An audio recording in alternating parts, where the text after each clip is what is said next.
శ్రీవారికి తులసి అంటే ఎందుకు ఇష్టమో తెలుసా? తులసి కేవలం మొక్క మాత్రమే కాదు, హిందూ పురాణాల్లో అత్యంత ప్రసిద్ధి చెందింది. తులసి మొక్క లేని హిందువుల ఇల్లు ఉండదు అంటే అతిశయోక్తి కాదు. తులసి పురాణాల్లోనే కాదు, వైద్యపరంగా కూడా అత్యంత ప్రయోజనాలు కలిగిన మొక్క. తులసి అంటేనే పవిత్రమైంది. తులసి పూజతో ఇల్లు సుఖ సంతోషాలతో, మహిళలు సౌభాగ్యాలతో వర్ధిల్లుతారని పండితులు చెప్తుంటారు. తులసి ఆకులు, కాండం, వేరు, విత్తనాలు అన్నీ ఎన్నో ఆరోగ్యకరమైన ప్రయోజనాలు కలిగించేవే.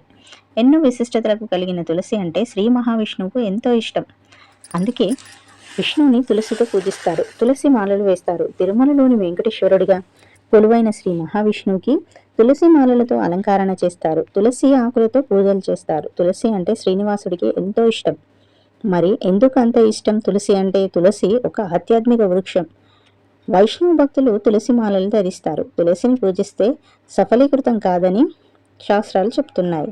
శ్రీకృష్ణుడి తులాభారం కథను పూర్తి మలుపు తిప్పింది కూడా తులసి దళమే.